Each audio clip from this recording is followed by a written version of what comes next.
மத்தேயு 13ஆம் அதிகாரம். இயேசு அன்றைய தினமே வீட்டிலிருந்து புறப்பட்டு போய் கடலோரத்திலே உட்கார்ந்தார். திரளான ஜனங்கள் அவரிடத்தில் கூடி வந்தபடியால் அவர் படவில் ஏறி உட்கார்ந்தார். ஜனங்கள் எல்லாரும் கரையிலே நின்றார்கள். அவர் அநேக விசேஷங்களை உவமைகளாக அவர்களுக்கு சொன்னார். கேளுங்கள், விதைக்கிறவன் ஒருவன் விதைக்க புறப்பட்டான். அவன் விதைக்கையில் சில விதை வழியருகே விழுந்தது. பறவைகள் வந்து அதை பட்சித்து போட்டது. சில விதை அதிக மண்ணில்லாத கற்பாறை இடங்களில் விழுந்தது. மண் ஆழமாயிராததினாலே அது சீக்கிரமாய் முளைத்தது. வெயில் ஏறின போதோ தீந்து போய் வேரில்லாமையால் உலர்ந்து போயிற்று. சில விதை முள்ளுள்ள இடங்களில் விழுந்தது. முள் வளர்ந்து அதை நெருக்கி போட்டது. சில விதையோ நல்ல நிலத்தில் விழுந்து சிலது 100ஆகவும் சிலது 60ஆகவும் சிலது 30ஆகவும் பலன் தந்தது.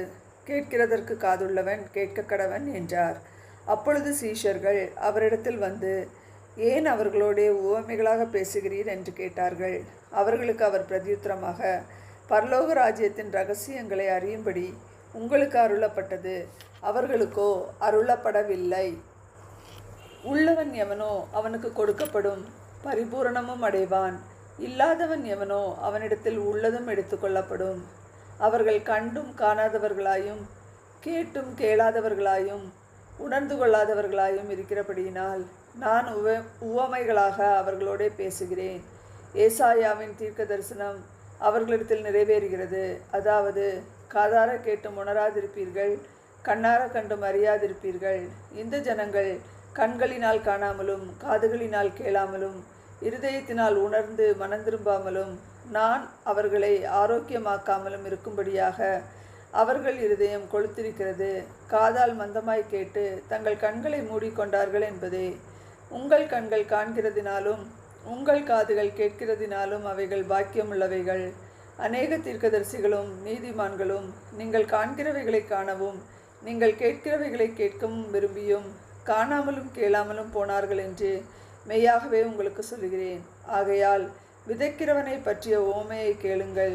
ஒருவன் ராஜ்யத்தின் வசனத்தை கேட்டும் உணராதிருக்கும் போது பொல்லாங்கன் வந்து அவன் இருதயத்தில் விதைக்கப்பட்டதை பறித்து கொள்கிறான். அவனே வழியருகே விதைக்கப்பட்டவன்.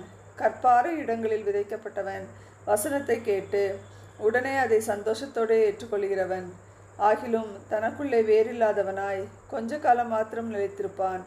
வசனத்து நிமித்தம் உபத்திரவமும் துன்பமும் உண்டான உடனே இடரல் அடைவான். முள்ளுள்ள இடங்களில் விதைக்கப்பட்டவன் வசனத்தை கேட்கிறவனாயிருந்தும் உலக கவலையும் ஐஸ்வர்யத்தின் மயக்கமும் வசனத்தை நெருக்கி போடுகிறதினால் அவனும் பலனற்று போவான். நல்ல நிலத்தில் விதைக்கப்பட்டவனோ வசனத்தை கேட்கிறவனும் உணர்கிறவனுமாயிருந்து 100ஆகவும் 60ஆகவும் 30ஆகவும் பலன் தருவான் என்றார். வேறொரு உவமையை அவர்களுக்கு சொன்னார். பரலோக ராஜ்யம் தன் நிலத்தில் நல்ல விதையை விதைத்து மனுஷனுக்கு ஒப்பாயிருக்கிறது. மனுஷர் நித்திரை பண்ணுகையில் அவனுடைய சத்துரு வந்து கோதுமைக்குள் களைகளை விதைத்து விட்டு போனான். பயிரானது வளர்ந்து கதிர்விட்ட போது களைகளும் காணப்பட்டது. வீட்டஜமானுடைய வேலைக்காரர் அவனிடத்தில் வந்து, ஆண்டவனே, நீர் உமது நிலத்தில் நல்ல விதையை விதைத்தீர் அல்லவா? பின்னை அது களைகள் எப்படி உண்டானது என்றார்கள். அதற்கு அவன், சத்ரு அதை செய்தான் என்றான். அப்பொழுது வேலைக்காரர், நாங்கள் போய் அவைகளை பிடுங்கி போட உமக்கு சுத்தமா என்று கேட்டார்கள். அதற்கு அவன், வேண்டாம், களைகளை பிடுங்கும்போது நீங்கள் கோதுமையையும் கூட வேரோடே பிடுங்காதபடி இரண்டையும் அறுப்பு மட்டும் வளர விடுங்கள். அறுப்பு காலத்தில் நான் அறுக்கிறவர்களை நோக்கி, முதலாவது களைகளை பிடுங்கி அவைகளை சுட்டரிக்கிறதற்கு கட்டுகளாக கட்டுங்கள், கோதுமையையோ என் களஞ்சியத்தில் சேர்த்து வையுங்கள் என்பேன் என்று சொன்னான் என்றார். வேறொரு உவமையை அவர்களுக்கு சொன்னார். பரலோக ராஜ்யம் கடுகு விதைக்கு ஒப்பாயிருக்கிறது. அதை ஒரு மனுஷன் எடுத்து தன் நிலத்தில் விதைத்தான். அது சகல விதைகளிலும் சிறிதாயிருந்தும் வளரும்போது சகல பூண்டுகளிலும் பெரிதாகி ஆகாயத்து பறவைகள் அதன் கிளைகளில் வந்து அடையத்தக்க மரமாகும் என்றார். வேறொரு உவமையை அவர்களுக்கு சொன்னார். பரலோக ராஜ்யம் புளித்த மாவுக்கு ஒப்பாயிருக்கிறது. அதை ஒரு ஸ்திரீ எடுத்து முழுவதும் புளிக்கும் வரைக்கும் 3 படி மாவிலே அடக்கி வைத்தாள் என்றார். இவைகளையெல்லாம் இயேசு ஜனங்களோடே உவமைகளாக பேசினார். உவமைகளாலே அன்றி அவர்களோடே பேசவில்லை. என் வாயை உவமைகளினால் திறப்பேன், உலகத் தோற்றம் முதல் மறைபொருளானவைகளை வெளிப்படுத்துவேன் என்று தீர்க்கதரிசியால் உரைக்கப்பட்டது நிறைவேறும்படி இப்படி நடந்தது. அப்பொழுது இயேசு ஜனங்களை அனுப்பிவிட்டு வீட்டுக்கு போனார். அவருடைய சீஷர்கள் அவரிடத்தில் வந்து, நிலத்தின் களைகளை பற்றிய உவமையை எங்களுக்கு வெளிப்படுத்த வேண்டும் என்று கேட்டார்கள். அவர் பிரதியுத்தரமாக, நல்ல விதையை விதைக்கிறவன் மனுஷகுமாரன், நிலம் உலகம்.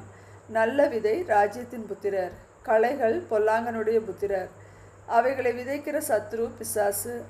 அறுப்பு உலகத்தின் முடிவு, அறுக்கிறவர்கள் தேவதூதர்கள். ஆதலால் களைகளை சேர்த்து அக்னியால் சுட்டரிக்கிறது போல இவ்வுலகத்தின் முடிவிலே நடக்கும். மனுஷகுமாரன் தம்முடைய தூதர்களை அனுப்புவார். அவர்கள் அவருடைய ராஜ்யத்தில் இருக்கிற சகல இடரல்களையும் அக்கிரமம் செய்கிறவர்களையும் சேர்த்து அவர்களை அக்கினி சூளையிலே போடுவார்கள். அங்கே அழுகையும் பற்கடிப்பும் உண்டாயிருக்கும். அப்பொழுது நீதிமான்கள் தங்கள் பிதாவின் ராஜ்யத்திலே சூரியனைப் போல பிரகாசிப்பார்கள்.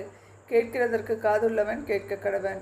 அன்றியும் பரலோக ராஜ்யம் நிலத்தில் புதைந்திருக்கிற பொக்கிஷத்துக்கு ஒப்பாயிருக்கிறது. அதை ஒரு மனுஷன் கண்டு மறைத்து அதை பற்றிய சந்தோஷத்தினாலே போய் தனக்கு உண்டான எல்லாவற்றையும் விற்று அந்த நிலத்தை கொள்ளுகிறான். மேலும் பரலோக ராஜ்யம் நல்ல முத்துக்களை தேடுகிற வியாபாரிக்கு ஒப்பாயிருக்கிறது. அவன் விலையுயர்ந்த ஒரு முத்தை கண்டு போய் தனக்குண்டான எல்லாவற்றையும் விற்று அதை பெற்றுக்கொள்கிறான்.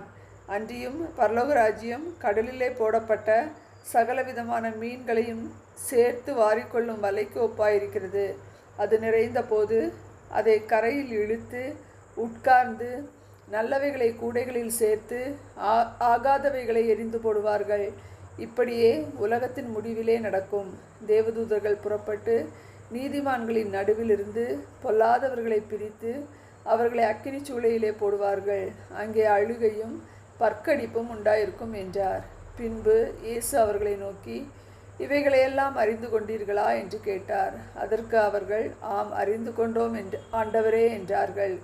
அப்பொழுது அவர் அவர்களை நோக்கி, இப்படி இருக்கிறபடியால் பரலோக ராஜ்யத்துக்கு அடுத்தவைகளில் உபதேசிக்கப்பட்டு தேறின வேதபாரகன் எவனும் தன் பொக்கிஷத்திலிருந்து புதியவைகளையும் பழையவைகளையும் எடுத்து கொடுக்கிற வீட்டெஜமான ஆகிய மனுஷனுக்கு ஒப்பாயிருக்கிறான் என்றார். இயேசு இந்த உவமைகளை சொல்லி முடித்த பின்பு அவ்விடம் விட்டு தாம் வளர்ந்த ஊரிலே வந்து அவர்களுடைய ஜெப ஆலயத்தில் அவர்களுக்கு உபதேசம் பண்ணினார். அவர்கள் ஆச்சரியப்பட்டு, இவனுக்கு இந்த ஞானமும் பலத்த செய்கைகளும் எப்படி வந்தது? இவன் தச்சனுடைய குமாரன் அல்லவா? இவன் தாய் மரியாள் என்பவள் அல்லவா? யாக்கோபு, யோசே, சீமோன், யூதா என்பவர்கள் இவனுக்கு சகோதரர் அல்லவா? இவன் சகோதரிகள் எல்லாரும் நம்மிடத்தில் இருக்கிறார்கள் அல்லவா?